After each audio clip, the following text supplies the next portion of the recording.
Now, student, today we start our new chapter, inverse trigonometric function, chapter number 2, class 12, NCERT. ठीक है, तो बहुत अच्छा टॉपिक है। हालांकि बोर्ड की वेटेज के अकॉर्डिंग ये टॉपिक जो हमारे पास आता है 5 to 6 मार्क्स का ही है, 5 to 6 मार्क्स का ही है। बट भाई 5 to 6 मार्क्स भी तो बहुत होते हैं, है ना। 100 नंबर करने के लिए तो एक नंबर से भी रुक जाता है हमारा, तो ये तो फिर भी 5 to 6 मार्क्स है, तो ऐसा नहीं है कि इसको इग्नोर कर सके हम। रीजन क्या है कि इनवर्स ट्रिग्नोमेट्रिक अगर हम देखें तो हमारी एनसीईआरटी में बहुत ही इसके बारे में कम दिया है ना।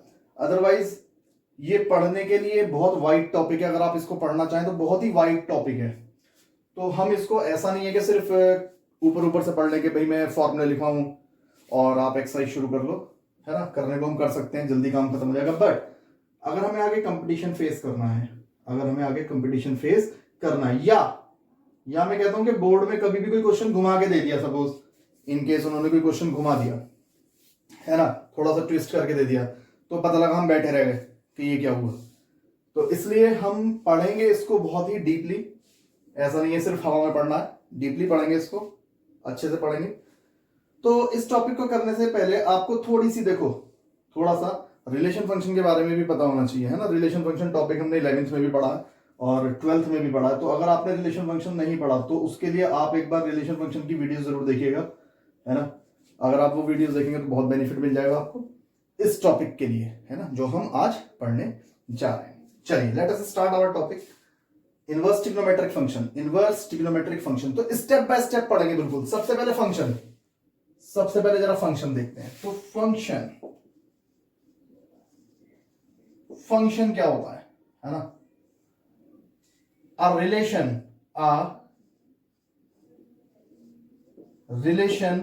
f from a set a to b। तो पहले मैं फंक्शन के बारे में बता रहा हूं। A relation f from a set a to b is said to be a function। ये सभी को पता है, ये आप 11th क्लास में पढ़ के आए हैं। is said to be a function, हम उसको फंक्शन कहेंगे if and only if, I double f, every element of domain, every element of domain, domain कौन होता है, पहला सेट यानी A, has या has तो every element of domain has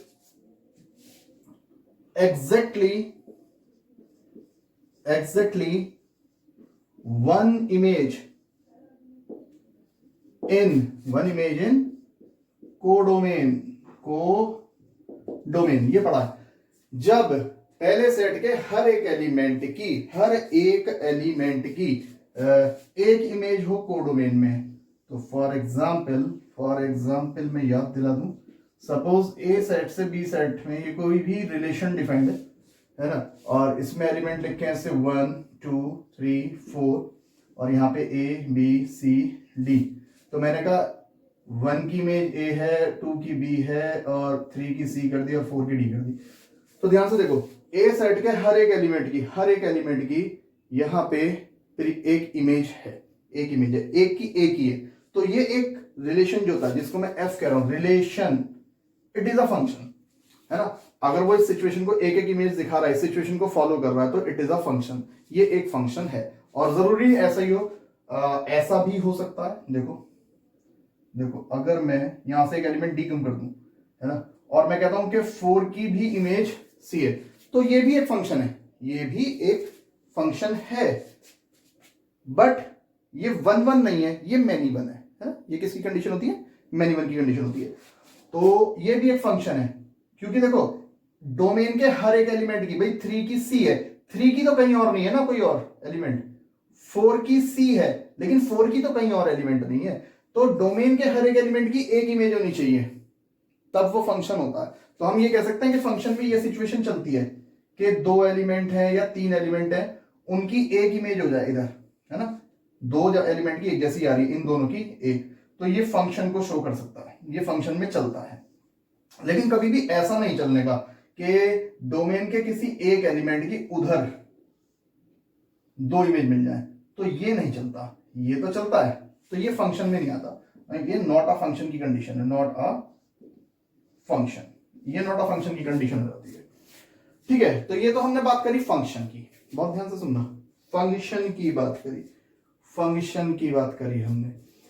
फिर हम बात करते हैं ट्रिग्नोमेट्रिक फंक्शन, ट्रिग्नोमेट्रिक फंक्शन। तो देखो हमारे पास 6 ट्रिग्नोमेट्रिक रेशियोज होते हैं, साइन एक्स है, कॉस एक्स है, टेन एक्स है, cosec x, sec x and cot x, है ना, they all are trigonometric ratios. तो ट्रिग्नोमेट्रिक रेशियोज जो होते हैं वो फंक्शन की डेफिनेशन को फुलफिल करते हैं, फंक्शन की डेफिनेशन को क्या करते हैं, फुलफिल। दैट्स व्हाई हम इनको एज अ ट्रिग्नोमेट्रिक फंक्शंस भी पढ़ते हैं ना, ट्रिग्नोमेट्रिक रेशियोज को हम एज अ ट्रिग्नोमेट्रिक फंक्शंस कहते हैं। क्यों कहते हैं, क्योंकि ये फंक्शन की डेफिनेशन को फुलफिल करते हैं। फंक्शन की डेफिनेशन कहती है एक एलिमेंट की एक इमेज होनी चाहिए। तो फॉर एग्जांपल मैं जैसे साइन की बात करता हूं, है ना, मैंने कहा भाई साइन पाई बाय 4 की वैल्यू बताओ, तो आप कहोगे सर 1/√2। क्या साइन पाई बाय 4 की वैल्यू कहीं √3/2 भी हो सकती है 45 पे? हो सकता है ऐसा कि 45 पे √3/2 हो या 45 पे 1 हो जाए, ऐसा कैसे हो जाएगा, है ना। तो अगर मैं देखूं तो जैसे मैंने साइन का डोमेन तो अपने पास से जो वैल्यूज रखेंगे वो डोमेन होता, तो मैंने पाई बाय 4 रखा, तो पाई बाय 4 पे जो मुझे इसकी वैल्यू मिली वो कितनी मिली, 1/√2।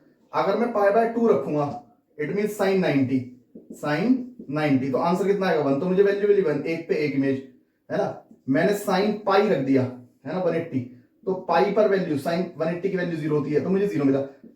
तो ऐसा तो नहीं है कि 180 पर 0 भी हो रहा हो और एक और कोई वैल्यू 1 दे दे या √3/2 दे, ऐसा नहीं होता।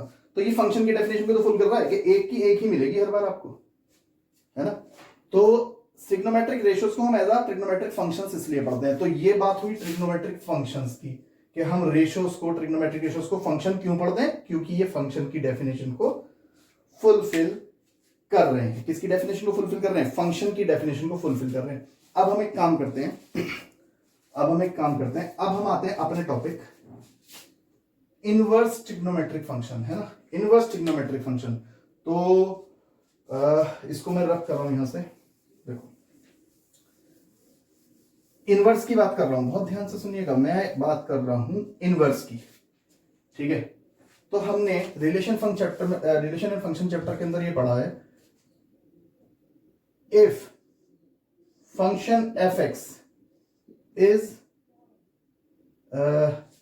बाइजेक्टिव, अगर कोई फंक्शन एफ एक्स कैसा फंक्शन है, बाइजेक्टिव है। बाइजेक्टिव का मीनिंग होता है 1 प्लस ऑन टू, प्लस मैंने इसलिए लगाया कि 1 एंड ऑन टू दोनों होने चाहिए, तो मैंने यहां बीच में प्लस का सिंबल लगा दिया। कोई फंक्शन जब 1 और ऑन टू दोनों होता है तब हम उसे कहते हैं बाइजेक्टिव है। और अगर कोई फंक्शन बाइजेक्टिव है, कहने का मतलब 1 ऑन टू है, तो इट इज इन्वर्टेबल। इन्वर्टेबल का मतलब क्या है कि उसका इनवर्स एग्जिस्ट करेगा, उस फंक्शन का इनवर्स एग्जिस्ट 101% करेगा, लेकिन कब, जब वो बाइजेक्टिव है, उससे पहले नहीं। अगर वो बाइजेक्टिव नहीं है तो आप इसका इनवर्स नहीं कैलकुलेट कर सकते, है ना। तो हम बहुत स्टेप टू स्टेप पढ़ रहे हैं, चीजों को समझ रहे हैं कि हम क्या पढ़ना चाह रहे हैं, एक्चुअल में हम करना क्या चाह रहे हैं, this is the main thing. तो ये बात हमने करी कि फंक्शन का इनवर्स तभी निकल सकता है जब वो कैसा फंक्शन हो, वो बाइजेक्टिव हो। कहने का मतलब 1 एंड ऑन टू दोनों होना चाहिए, तब कहेंगे बाइजेक्टिव। और बाइजेक्टिव है तो 100% इन्वर्टेबल, यूं भी कह सकते हो 1 ऑन टू है तो इन्वर्टेबल है। तो इस चैप्टर में हमें यही पढ़ना है, इन्वर्टेबल फंक्शंस यानी इनवर्स ट्रिग्नोमेट्रिक फंक्शंस। अब हम ट्रिग्नोमेट्रिक फंक्शंस के इनवर्स पढ़ेंगे, ठीक है। तो उसके लिए first of all pause the video and note it down. तो मैं एक एग्जांपल लेके आपको बता दूं कि हम एक्चुअल में चल क्या रहा है, क्या पढ़ना चाह रहे हैं।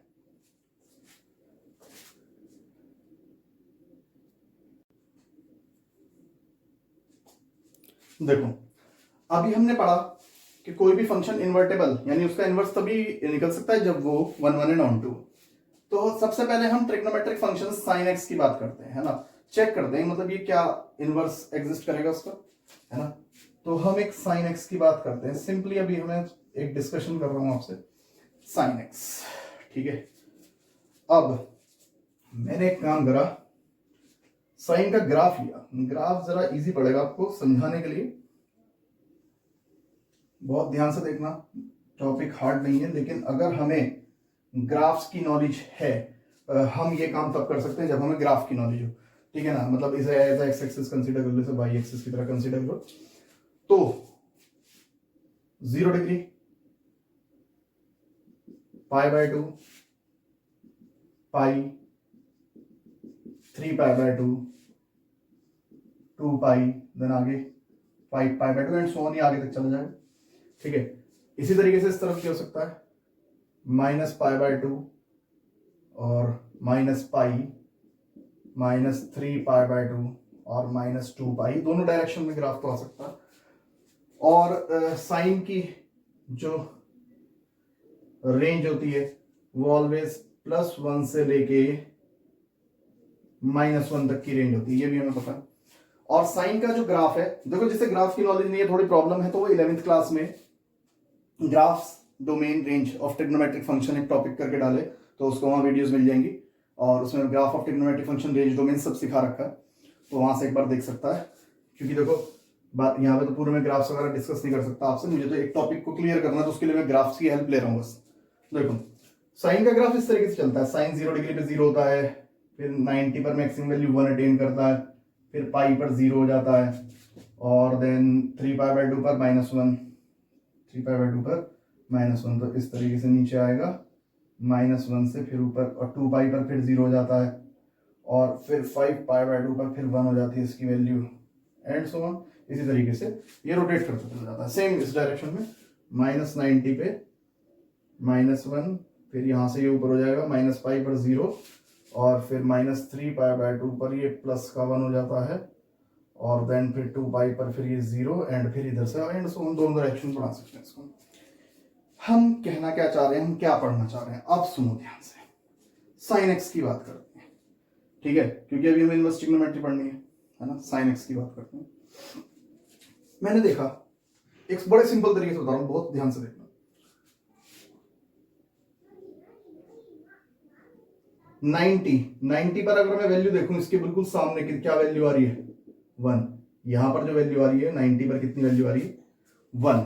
फिर मैंने इधर चेक करा,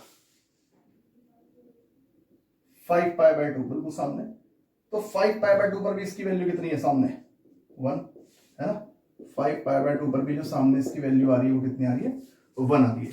तो मैंने क्या देखा, ध्यान से देखना, मैं इसको एरे डायग्राम से भी थोड़ा सा आपको एक्सप्लेन करता हूं, जो हम करना चाह रहे हैं, जो समझना चाह रहे हैं, हम ये कह सकते हैं। साइन एक्स के लिए बात करते हैं, ये इसका डोमेन हो गया, ये इसका कोडोमेन हो गया, है ना। ध्यान से, कोडोमेन में तो रेंज के एलिमेंट आते हैं। मैंने क्या काम करा, मैंने π/2 रखा, है ना भाई। साइन का मैंने क्या एक वैल्यू रखी, π/2 वैल्यू रखी, तो π/2 पर मैंने देखा कि आंसर 1 है, साइन 90 की वैल्यू 1 होती है। फिर मैंने 5π/2 रखा, 5π/2, मुझे फिर वैल्यू कितनी मिली, 1। तो दो डिफरेंट एलिमेंट पर सबसे बड़ी बात आ गई कि एक वैल्यू आ रही है।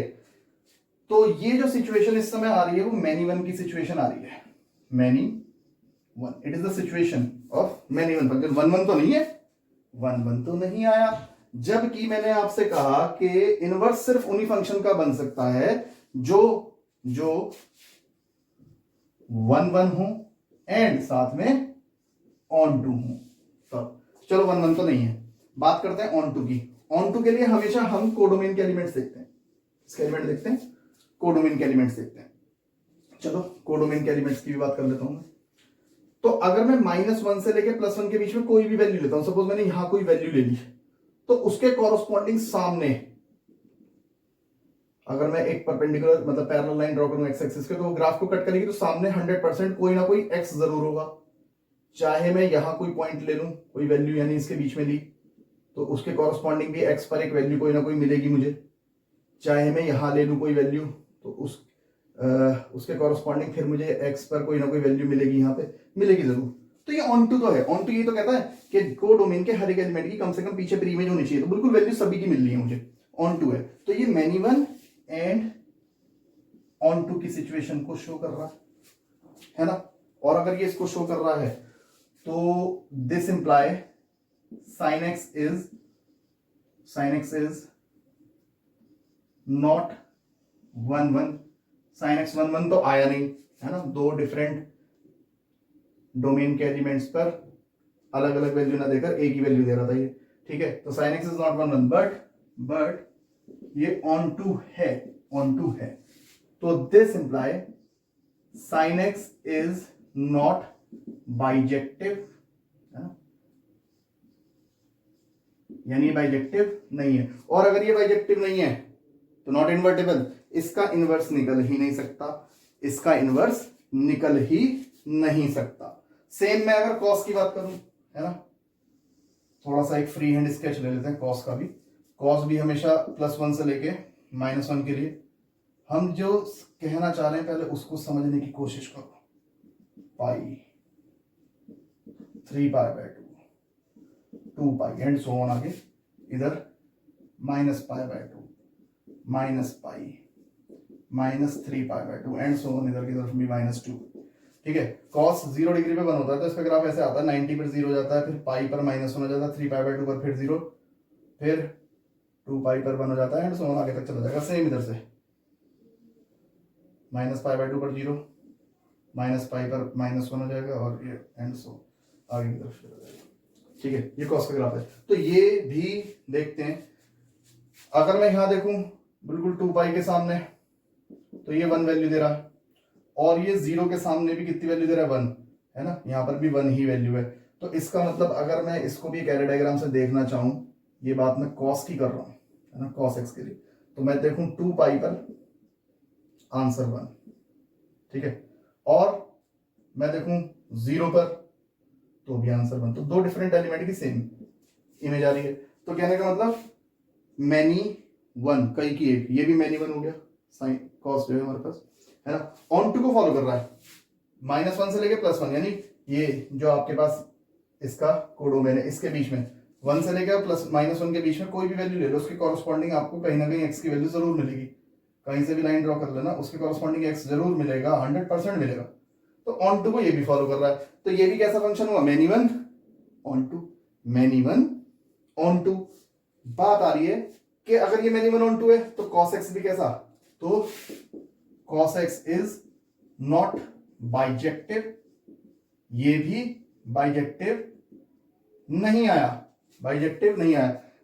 अगर ये बाइजेक्टिव नहीं है तो इसका भी इनवर्स नहीं होगा, sin x भी बाइजेक्टिव था, उसका भी इनवर्स नहीं होगा। सेम tan की सिचुएशन बैठती है, tan का ग्राफ कुछ कुछ ऐसा सा होता है, मैं तो बस एक फ्री हैंड स्केच ले रहा हूं, कुछ कुछ ऐसा सा होता है ना, यहाँ +90 होता है और इधर -90 होता है, फिर यहाँ पाई होता है, फिर वो इस तरीके से चला जाता है, यहाँ 3π/2 होता है, 3π/2, यहाँ लिख लो या यहाँ लिख लो 3π/2।